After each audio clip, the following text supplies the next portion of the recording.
here we are tonight. Well, thank you for your perseverance. And I know a long day of traveling, probably the last thing you want to do is give us a lecture. But so thank you so much for coming through for us once again, Dr. Gutman. And so what do you have for us tonight? Well, let me see if I can take over the screen here. There, how's that working? Looking good. We see it there. Good. All right. Well, thanks for mentioning my social media sites. For anybody that's interested in the topic of glutathione, there's always new information on my Facebook page, Dr. Jimmy Gutman, and many videos on glutathione, including recordings of this lecture series that you're hosting, Doug, can be found at Dr. Jimmy Gutman YouTube. To get the books, there's a few places you could go to. You could try glutathione.org.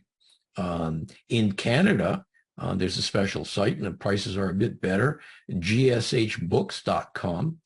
Or you could just go ahead and find it on Amazon. So it'll have tons of information, and on many of these sites, the information is updated all the time. So please feel free to pay a visit, drop a note, and increase your knowledge on glutathione. So tonight we're going to be looking at glutathione and anemia. And you see the subtext is an underutilized solution, because this is something that even our Immunitech distributors are not aware of, unless of course they have a copy of my book. So let's look at glutathione and anemia. Anemia in general is a condition where the blood cells, the red blood cells, are insufficient in number or in function, because they're supposed to be getting our cells and tissues enough oxygen for normal function. In common speak, when I was in Atlanta, we would call this low blood. The most common laboratory test to confirm anemia, and you've probably seen this on your results in your yearly visit to your doctor, are measurements of hemoglobin or hematocrit. Although there's more sophisticated tests that exist, and those are used to shed light on the cause of the anemia. So hemoglobin and hematocrit. There are all kinds of signs and symptoms that you could find if you're anemic. You might be suffering from headache. You might just look pale. I mean, Doug, you were telling me that you check your dogs. You open up their eyelids and you look into their mouth and see if they're pale or not. Well, that's the easiest way to tell if somebody's anemic. You might be dizzy. You might have brittle nails. You may be having heart palpitations. You might have leg cramps. But the most common symptom would be feeling tired or fatigued. So for those of you out there who are feeling chronically tired or fatigued, time to get your hemoglobin checked. The incidence of anemia, it varies in different populations depending on economic factors, sex, age, and comorbid conditions such as pregnancy. And the highest level of anemia exists in pregnant women, menstruating women, and of course, the children and the geriatric population. Although numbers vary depending on which data bank you're looking at, it would be safe to say that between 10 and 20% of individuals suffer from anemia. So that could be 1 in 5 people. The treatment of anemia depends on the cause of the anemia. Often there's an underlying nutritional deficiency, something like B12, vitamin B12 or folate deficiency. The person might be losing blood There might be insufficient red blood cells being manufactured by the body, or there might be an underlying genetic defect. So many, many reasons to be anemic. The mainstay for very severe anemia is blood cell transfusion.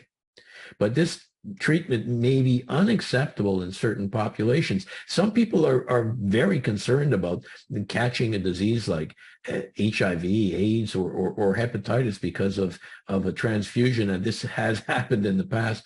And others have religious restrictions, like Jehovah's Witnesses, who will not, for any reason, accept without a big fine a blood transfusion.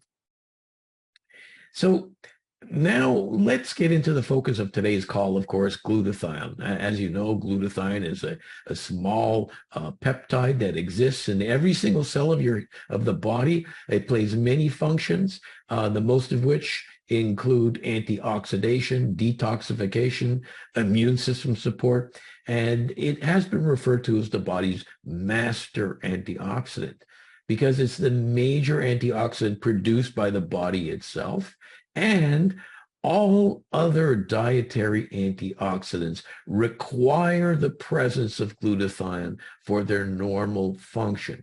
Glutathione is considered our most critical defense against oxidative stress and free radical damage. So the term master antioxidant is quite appropriate. Now, there are different classifications of anemia. In this article tonight, we'll separate these into one, destruction of red blood cells, two, decreased production of red blood cells, and three, loss of blood or loss of red blood cells, and this could be acute or chronic. Examples of these will be examined in turn, and we'll look at the possible role of raising glutathione in improving this anemia. Let's look at destruction of red blood cells, also called hemolytic anemia. Hemo refers to blood, lytic means breaking down. So the destruction of red blood cells or hemolytic anemia. One great example is sickle cell anemia or falciform anemia, just a different term. Sickle cell disease is a condition which red blood cells may be provoked into changing their appearance from a rounded disc shape to a sickle or falciform shape. You see, the normal red blood cells are like little hockey pucks, and the sickled blood cells are more like these spiky bananas. Normal disc-shaped blood cells easily slip through narrow blood vessels, but the crescent-shaped sickles have sharp edges which get trapped in narrow passageways and can cause obstructions, decrease blood flow, oxygen starvation, and this can lead to significant pain and often tissue damage or even tissue destruction. Now you see these sickles getting caught up in the narrow blood vessel there in the diagram. Sickling can be caused by a number of different events. Most commonly, exercise, which can cause a shortage of oxygen. Everyday stress can cause a sickle attack. Dehydration from either drinking less liquids or losing fluids, from sweating or diarrhea or fever, infection, smoking, and a whole bunch of other toxic exposures can provoke a sickling attack. Now, when you look at all of these stressors, all of these triggers, a common feature to these events is the increased production of free radicals and oxidative stress, both of which tip the balance of oxidation and antioxidation. Red blood cells are very prone to oxidative damage, and in the case of sickle cell disease, this damage is particularly severe. And the major substance produced by our body to prevent free radical damage and oxidative stress is the naturally occurring molecule glutathione. Glutathione is rapidly depleted in a sickle cell crisis, and its protective effect is greatly diminished. That's a bottom line here.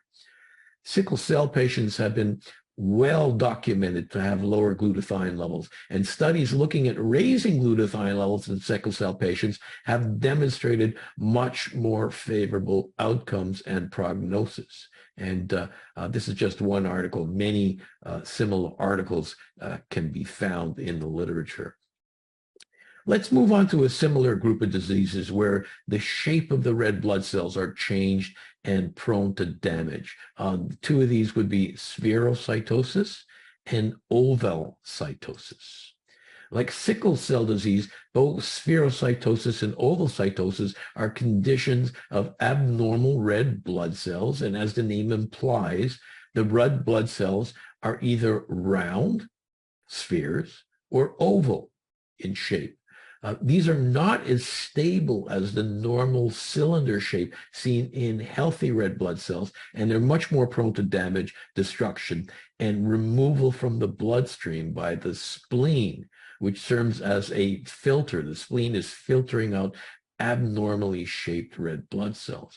And many drugs and infections can trigger a breakdown of these abnormal red blood cells, and enlargement of the spleen results, which is working overtime, and it can become quite uncomfortable and problematic. Here we see the spleen, and this will be enlarged because of it's constantly removing these abnormal shaped red blood cells.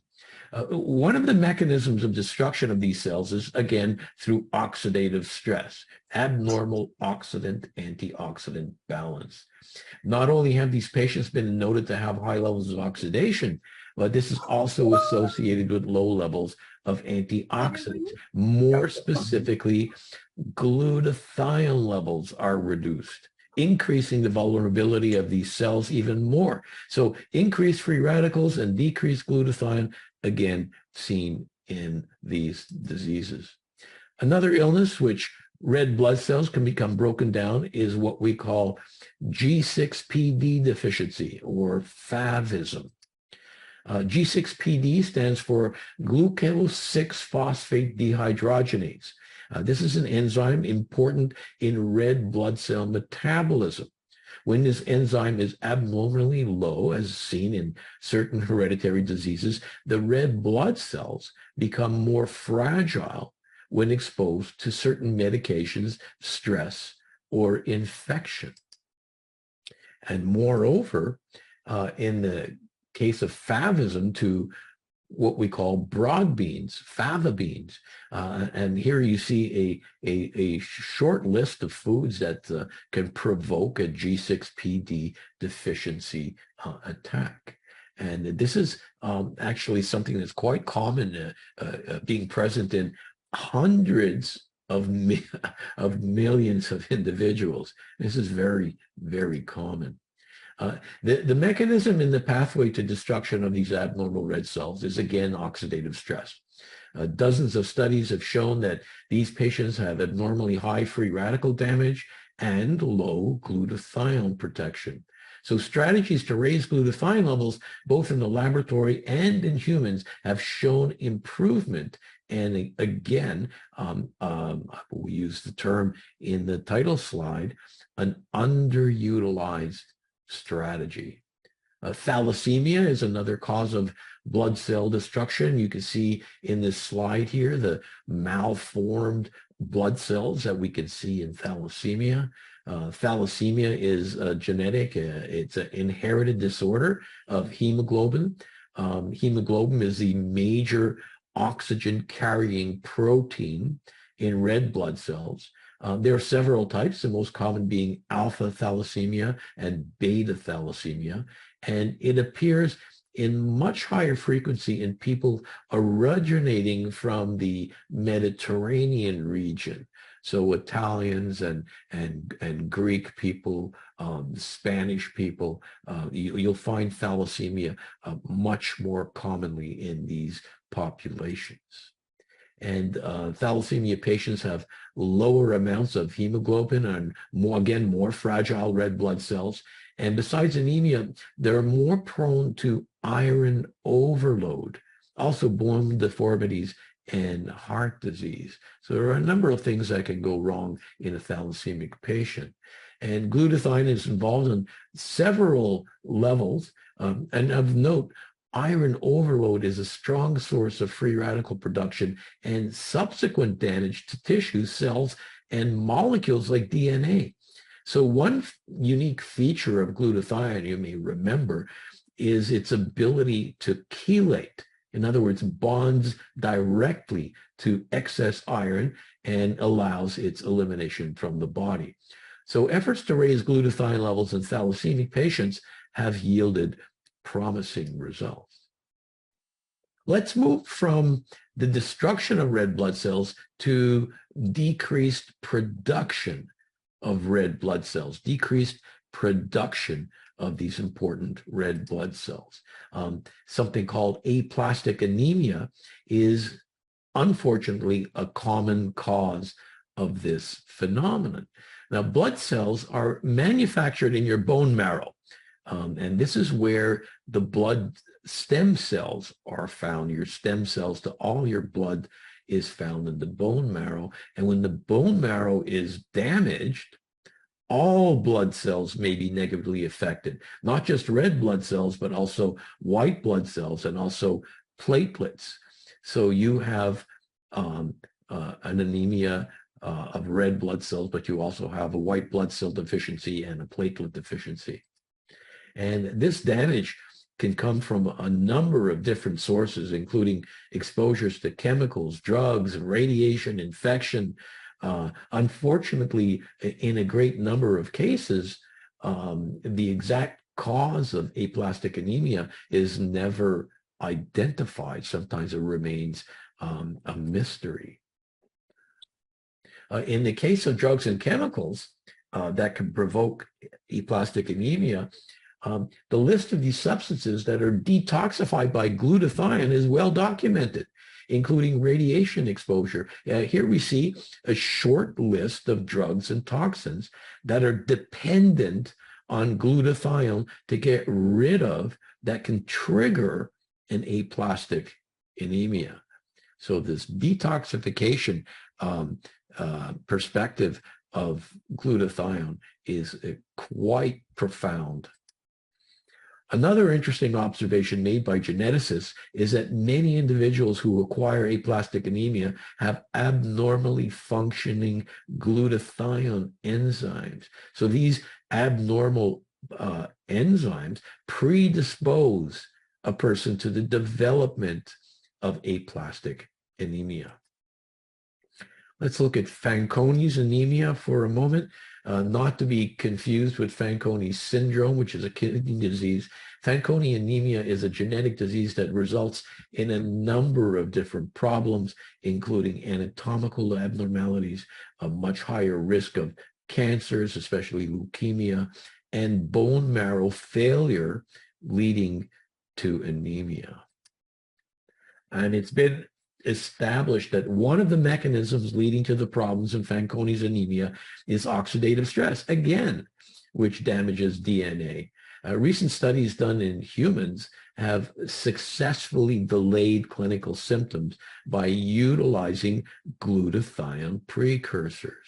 This offers hope in retarding the onset of cancer and anemia in this disease. Now, blood loss, this needs to be approached a little bit differently than the other things we were talking about. The blood loss is not directly associated with glutathione deficiency. But let's break blood loss into two categories: acute and chronic. This meeting is being recorded.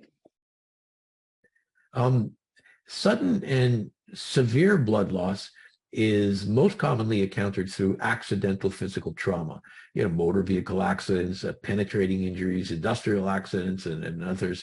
or through gastrointestinal blood loss, like through a stomach ulcer or an esophageal hemorrhage or things like that. Raising glutathione levels will not directly address these pathologies, but it will benefit in the recovery from these situations. It's well documented that a great percentage of patients interned in an intensive care unit will be glutathione deficient. So low glutathione levels correlate with poorer outcomes. In contrast, raising glutathione levels in surgical patients has been shown to speed up recovery and also increase discharge rates from the hospital. Let's look at chronic blood loss. This is that where you're just kind of leaking blood over weeks to months, and your anemia is a very slow, gradual onset. This could be due to a number of medical conditions, including menstrual difficulties, parasitic infection, gastrointestinal lesions, cancer. Glutathione depletion has been noted in a number of intestinal diseases, including Crohn's disease, ulcerative colitis, esophagitis, and more. So raising glutathione in these instances has been shown to be promising in alleviating symptoms. So you're taking care of the disease process by raising glutathione, which in turn can make the anemia less severe or even improve. Many patients with anemia suffer from iron deficiency anemia. Now, glutathione will not help iron deficiency anemia. The mainstay in treatment here is supplemental iron. So why am I mentioning it here? Now, iron supplements are not without adverse effects. And those of you who have taken iron know this. This is mostly due to the strong oxidative properties of iron, which provoke free radical damage. So glutathione is key in neutralizing the oxidative damage subsequent to iron free radical exposure. So we're using glutathione here as a way to treat the treatment, which is what we unfortunately do with many pharmaceutical drugs. So just in conclusion, there's such a large variety of conditions, both genetic and environmental, that can lead to anemia. This can be from inadequate red blood cell production, it could be from red blood cell destruction, or it could be from direct blood loss. And many interventions exist as there are reasons to become anemic. The mainstay of severe anemia often entails the use of blood transfusion, iron supplementation, and treatment of the underlying cause. But something that you need to keep in mind is the use of glutathione enhancing substances. This can be achieved through non-pharmacological means. You all know what I'm talking about here. Glutathione depletion is well documented in many types of anemia. More importantly, the aspect of raising glutathione levels in anemia has shown promise in multiple clinical studies. Now, given the safety profile of natural glutathione enhancing substances, they can be viewed as an underutilized strategy in addressing this very common problem. Here are just some examples of anemia that I think we should all think of, in which glutathione may be proven to be a simple and useful strategy to consider: aplastic anemia, Fanconi anemia, lead exposure, hydrocarbon exposure, marrow invasion, sickle cell disease, G6PD, thalassemia, and more. These are all keywords that if you talk to somebody about, you may be able to offer them a means of getting better. So here's the reason behind most of these problems discussed in this presentation. Consider free radical production, oxidative stress, or toxin exposure as an integral part of the disease process. All of these can be both directly a cause of glutathione deficiency, or in turn be caused by glutathione deficiency. And we all know the best way to address that. So thank you very much for your attention. Hey, Dr. Gutman, thank you so much. That was, as usual, very enlightening and educational. And now we all know a lot more about the causes, symptoms, and ways to help people with anemia. At least I do, much more than I knew just 20 minutes ago. So we have some questions. Fire away. Okay, so this is an interesting question. It's a little off topic, but it's actually, I'm sure our viewers would love to know this. 120 people have joined us for tonight's call as well. Dr. Nice. Gutman, you might like to know. James asks, how much of the product do you consistently take yourself, Dr. Gutman? I take at least 2 pouches a day. I think the maintenance dose is usually 1 pouch or 10 grams, but this is a maintenance dose for somebody who is young and healthy. Healthy is pretty straightforward word, but young, medically speaking, we're talking about probably someone around 45 years old.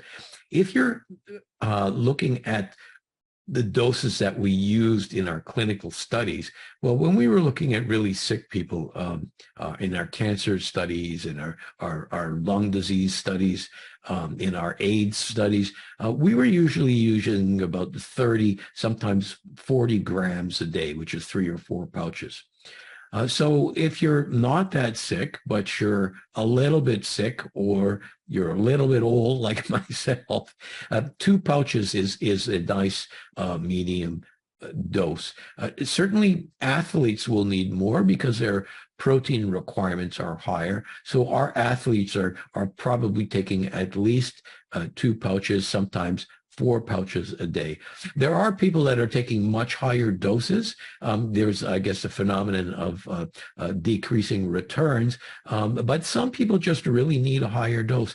For example, some people with chronic fatigue syndrome tell me that they feel better with 5 pouches than with 4. So this is a natural product. So you got to listen to your body. Your body will let you know the right dosage. So you can up it a bit. For example, if I'm feeling run down or I feel like I'm going to have a cold the next day, I'll double up my Immunical, and it's been a long time since I've had a sick day. Right, that's a great answer.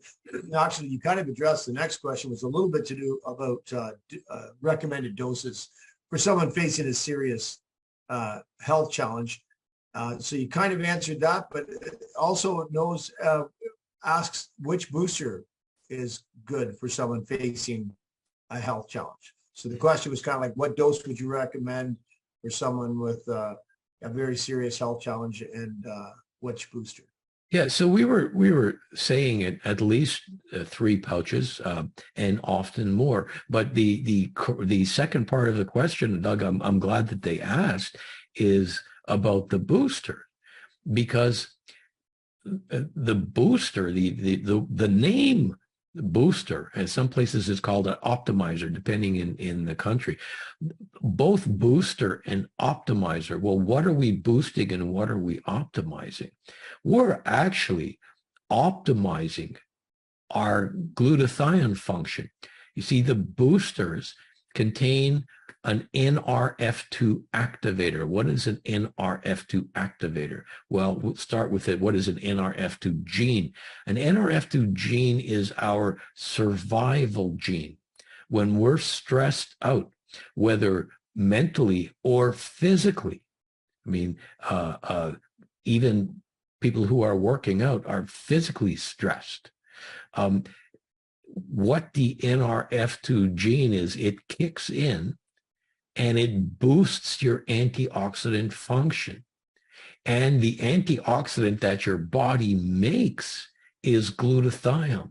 So by combining the booster or optimizer with the Immunical is the best 1-2 punch you can have. When I spoke to Dr. Bunos the first time 27 years ago, I learned about raising glutathione, and I always had my ear to the ground in other ways of raising glutathione. And I talk about this all the time, and I'm always presented with different products that raise glutathione.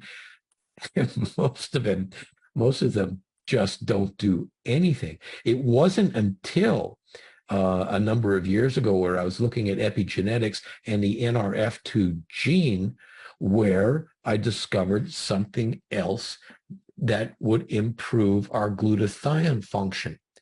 So the NRF2 doesn't help produce glutathione, but it increases its activity. So we, that being Immunotech, are the only company that provides you with the precursor so your body can make glutathione, and the optimizer, the NRF2 activator, to squeeze out every mile of these glutathione molecules. So yeah, for the person who's asked in a severe disease, well, there are two kinds of optimizers. There's one that's called a reds and greens, and there's another one that's called performance or energy. The energy one does have 3 different kinds of natural caffeine in it. So if you're feeling tired and you just wanted to have some energy, you can do that. But probably the choice would be the reds and greens, because they will also provide you with phytochemicals that might be missing from your diet. Phytochemicals are plant-based nutrients, and we have many plants in our NRF2 greens mixture. So probably the reds and greens booster, unless you wanted to perk up in the afternoon, you can have the energy booster.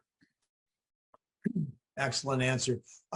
David asks, where can he find a more extensive list of substances detoxified by glutathione? Oh, wow. The list is, I tried to do that and I gave up on it, because every year there are hundreds or probably thousands of new chemicals that are identified in our environment. The list is endless. It's endless. For example, how do you list cigarette smoke? Cigarette smoke is one of the things that's clearly detoxified by glutathione. Cigarette smoke itself has got hundreds of chemicals that make up cigarette smoke. Automobile exhaust. And automobile exhaust, well, sure, that's a term, but there are dozens of toxins in automobile exhaust. So I would love to provide you with a list. You could find, well, even in my book, there's some shorter lists that you could look at, but we could just keep on adding to that list. Right. I think it's a lot of people when they're first looking at our product and they're trying to wrap their heads around what it does. It's difficult to understand that it has such an expansive impact. Like there's virtually isn't a toxin known to us or a chemical or some nasty substance that glutathione won't assist your body in getting rid of. So it's kind of a very comprehensive catch-all, that it's you're right. It's definitely right. You start listing it, the list would go on forever. But that's just a corollary of glutathione being in your body already. Every cell of your body has glutathione in it, and it's there to detoxify. So it's just doing its job and facing almost all comers. Right. Here's a good question. Is an increase in glutathione important in menopause? Well, usually in menopause, we will see a decrease in glutathione function. And it's a part of the aging process as well. And in my book, there is a chapter about these uterine problems, including menstruation, including menopause, including postmenopause. This is a newer topic. I am still looking into more articles on this, but definitely the perimenopausal or postmenopausal woman would do well to raise her glutathione levels. Excellent. There is a question about how many packs of Immunocal do you think somebody needs after they have completed a treatment for a disease such as cancer? Well, again, it really depends on the situation. I'm assuming that, well, let's look at a couple different situations. There are some cancers, for example, a skin cancer, whereby if you had surgery, very often you'll have 100% cure, in which case, of course, you don't want to have a recurrence. So if you're a young person, you take a pack or two.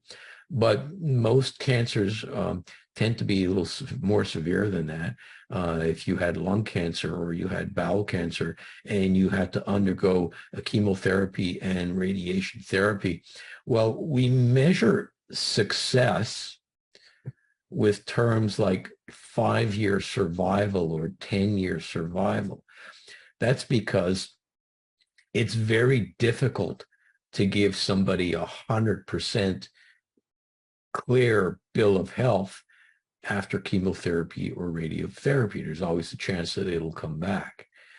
And although many treatments are completely effective, you just don't want to take the chance. So for these people, if they're feeling really well and they're back to their normal weight and they're back to their normal life, well, then at least 2 packs or even 3 packs a day, because the last thing you want to have is a relapse. Right. Again, I just got to remind everybody, if you put your questions in the chat box, we don't see them within the Q&A. There's a Q&A spot in the bottom that's questions and answers. So if you want a question answered, that's where I see some popping up, and I'm not sure if they're questions or not. Anyway, this is another kind of a personal question, Dr. Gutman. We're finding out about you tonight. Have you personally, health-wise, benefited from Immunocal? Oh, clearly. I started taking Immunocal while I was in a very active practice. And when you're practicing emergency medicine, for example, you get sick all the time. You know, people are coughing in your face, and I won't even mention other things that happen to you in an emergency situation. So falling ill is, for a health practitioner, a hazard that is integral to the profession. And same thing with school teachers. I mean, you get exposed to illness all the time. So I would be sick once a month, once every 2 months. But when I started taking Immunocal, it was rare that I came down with a viral illness. And if I felt like I was going to be sick the next morning, I would double up on my Immunocal, and usually I'd make it to work. So a big fact, yes, absolutely. All righty. That's a great answer. Okay, so this keeps popping up. 2 different people asking about sickle cell anemia. One says, can it help someone with sickle cell anemia, which I believe you answered in the presentation. The other one says, is it possible with an increase of glutathione that the sickle shape is improved? Once the red blood cell sickles, it's sickled.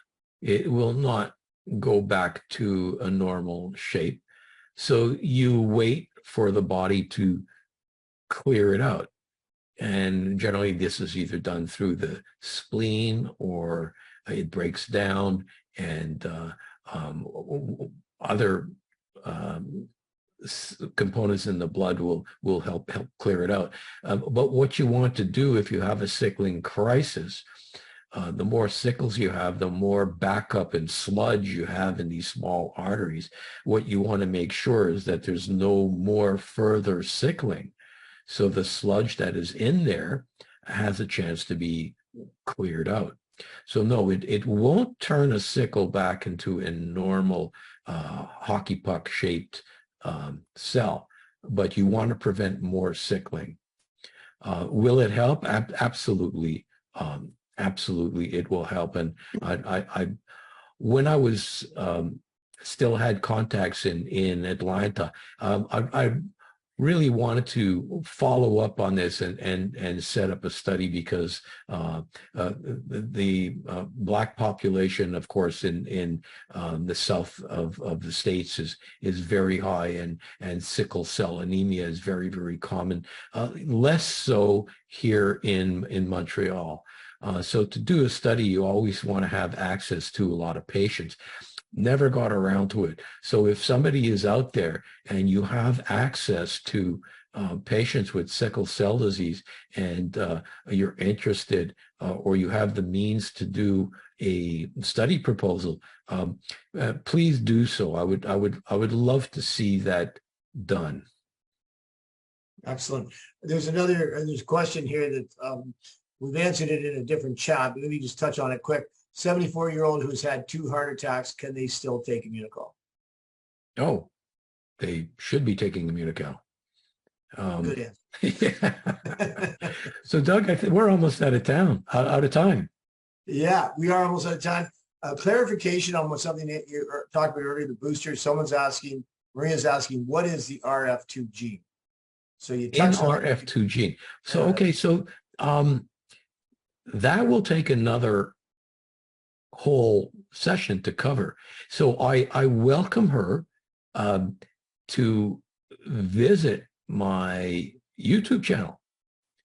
And there are a couple of videos there about epigenetics. And certainly we talk about the NRF2 gene. And if you were to Google the NRF2 gene, there's also some excellent videos on its importance. So maybe one of these days, Doug, we'll do the NRF2 gene as a topic. Excellent. And one quick one, because this one bugs all of us. Nigel asks, can you address liposomal glutathione use in addressing immune challenges? People are always coming up with products that they claim raise glutathione. Liposomal glutathione has been around a number of years, and unfortunately, they sell a lot of liposomal glutathione. It really is very ineffective. If you want to get an answer about whether something works or not, you need to see whether there are human studies. And I direct you to the website pubmed.gov, which is a repository for almost every major journal to post their articles, at least in an abstract form. And if you look up liposomal glutathione, you will find a lot of studies. But if you look for double-blind, placebo-controlled human studies on liposomal glutathione, there won't be that many. There is one that shows that liposomal glutathione does work. And it was written by an author, which I know, in fact, he endorsed my book in 1999. He is also the author of an article that showed that regular glutathione can be eaten and work. Now, there are thousands of articles that show it doesn't work. This one doctor showed that both liposomal glutathione and oral glutathione work. He's the only guy that's shown this. So you need to weigh the evidence. If 10,000 people have done studies to show it doesn't work, and one person shows that it works, well, something is going on. And I did look into it, and it turns out that both in his regular glutathione study and in the liposomal glutathione study, these were funded by companies that either make glutathione or make liposomal glutathione. So I'll leave you with that to make your own decision. I think that says a lot without saying anything, if you know what I mean. Do we have time for another question, or? Let's do one more. Okay. There's one in the chat line. Apparently it's been asked a couple of times that I must have missed it. Multiple myeloma. Thank you. Yeah. Yeah. This was one of the early cases that I was exposed to when I first started working with Immunical. Now, of course, we cannot say that taking Immunical is going to cure or treat a major disease. Natural products don't have the legal right to say that. So I'll just talk about this one case study. Was someone who had multiple myeloma. And in multiple myeloma, you get these little holes of cancer punching holes in your bones. If you take a skull x-ray and it's just riddled with holes. And I was shown a patient with multiple myeloma before and after x-rays. And I was floored. And, you know, sometimes your own belief system gets a shock. And it wasn't long before I saw another case, and I've seen multiple cases since then. So these are individual cases. I can't say that taking Immunical is going to affect you that way. But in my experience, looking at these testimonials, these anecdotes, looking at their x-rays, wow, there's something to pay attention to there.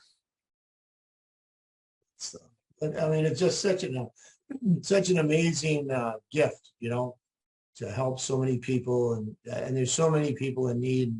They don't know where to turn, and you know, traditional medicine has some great solutions, but you know, if you can find a natural solution that can help boost the body's resistance and strength, it's just if nothing else, it's another tool in the toolbox, you know, and it gives us much more peace of mind. I mean, I know probably one of the greatest things Immunical has given me is peace of mind, because I feel very confident that my body's as healthy as it can be. Maybe not protected against every last single little thing, but overall, I feel healthier, you know, and that's like insurance, you know, that's peace of mind insurance, and that's worth a lot too, just having that. That's a great way to end it, Doug. That is a great, great ending. All right. Well, I'm sorry. I apologize, everybody, if we did not get your question answered. But one way to make sure you get it answered is join us next month at Glutathione Central, and Dr. Gutman will once again be sharing his wisdom on certain matters and how glutathione works there. So 1 month, it's always the second Thursday. And please join us then. And thank you, everybody, for joining us tonight. We hope you enjoyed tonight's information. And thanks again, Dr. Gutman. Good night, everybody. Good night, everybody. Lucienne, thank you, Lucienne. Good night. Good night. Good night. Thank you very much. Thank you. Dr. Damon.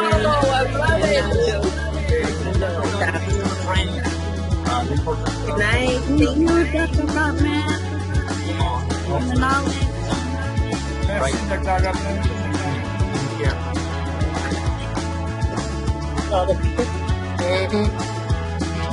All the people come together.